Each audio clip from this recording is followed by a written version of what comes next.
Get off the sidelines and take control of your financial future at www.tackletrading.com. Get in the game. Coach Matt here for Tackle Trading, bringing you the post-market recap. We just call it the market recap. I want to look at a couple different concepts here today in the market recap. Number one is just looking kind of what drove the market today. And there was two major headlines that came out this morning regarding the marketplace. The first one was the crude oil was just spiking up in volume. Obviously had a really good day to start the day off, and then kind of faded later in the day. However, if you're just looking at kind of this info here, up from the 40-50 level up into the 52 level, and again, like I said, kind of faded throughout the remaining part of the day. And there was a lot of emails saying, hey, listen, is this the bottom in crude? Is this the bottom in crude? Which always happens as you start to see something go up. And the very simple solution is no, it is not the bottom in crude. In fact, for a lot of people like myself, coming back into that 55 level, I in fact talked about this yesterday, coming into that 55 level, that's a resistance zone for me, and I'll buy put options on crude at 55 or on an ETF such as USO. And so I'm not buying it, but what it did remind me of is back in the past, looking at the gold futures market, and we'll switch this to a weekly chart here. I remember back about 3 years ago, we started getting a lot of emails, questions. Hey, listen, is it time to buy gold? Is it time to buy gold? Look at it going up here. Is it time to buy gold? And I remember recording one of the first videos I did for Tackle Trading, actually. Was on this gold futures back here, and it was right into this range right there, and it's at the same level here, and everybody's like, hey, listen, 1500 is rock solid support, let's get out there and buy. And I recorded a video and not only said do not buy gold. If you buy gold, you will lose money, because what we were seeing was a lot of pressure on gold, and people got a little excited over this little tiny pop, kind of what we're seeing on crude right now. And as you can see, it broke down and came all the way down into the 1150 mark. And I've even been getting those same emails. Is it time to buy here on gold? And I said, hey, listen, no, not for me. It's not. It's not over yet, and it's not over yet, and it's not over in crude. Looking at crude, that's just a retracement. The simple reality, ladies and gentlemen, is it's not over for the commodities, because the dollar is so ridiculously strong, and the underlying fundamental principles of why the dollar is strong have not changed. You are still seeing the emerging market crisis. You are still seeing the emerging market currency crisis. You are still seeing the recessions out there in the global market. The dollar is still a safe haven currency. The Europeans just got into quantitative easing.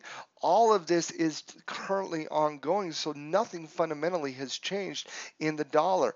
The reality is this, ladies and gentlemen, the dollar is just retracing. That's it. As the dollar retraces, the commodities are going to go up, but then when the dollar finds support again and start going up, that's when the commodities are going to get hit again. I said it back on gold. I thought gold was going to hit 1,000 an ounce. I still believe that's possible out there for gold. I said that 3 years ago, by the way. And on oil, I'm going to tell you right now, I see oil in the mid-30s. I just do. It's going to fluctuate. It's going to be volatile, but I do see oil in the mid-30s, and because of that, I am not a buyer in that right now. Now, the other announcement that came out today regarding the marketplace as a whole, and switch this back to a daily chart, is basically the Greek bailout.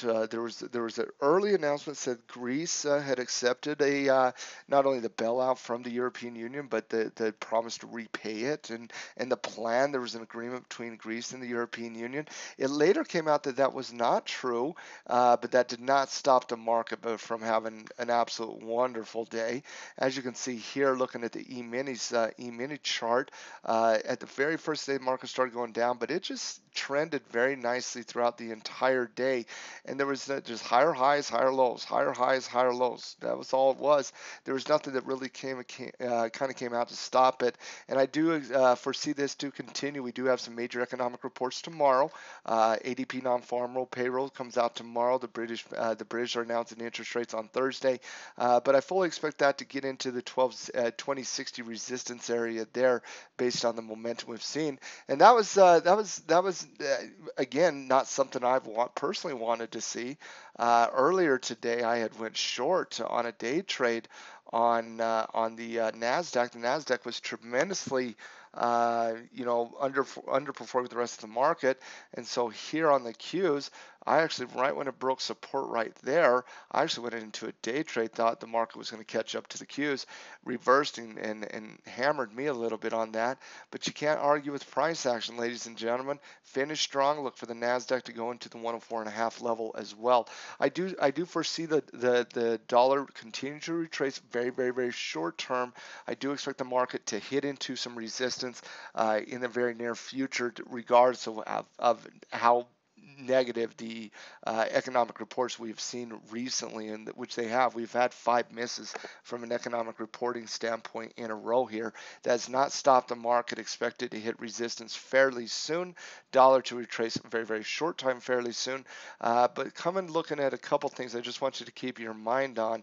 Looking at the euro dollar pair here, I've been saying for a while now that they needed to retrace. I've been saying in the Forex report, I think it's going to retrace into 1.15 level. It has done that, and we're looking at a possible swing trade situation on the euro dollar. I'm going to wait till tonight to see the European Open on this, but if it does, I'm going to do a swing trade on the euro dollar pair right there as well, and I think I'm going to get excited for that here in the very, very near future. Hope you enjoyed the post-market recap presented by Tackle Trading.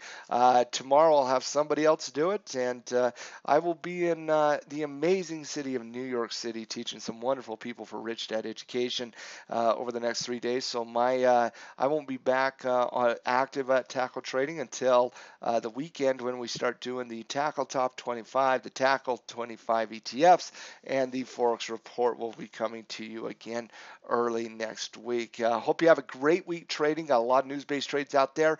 Hope you enjoyed the Tackle post-game recap here for the day of Tuesday. Matt Justice for Tackle Trading.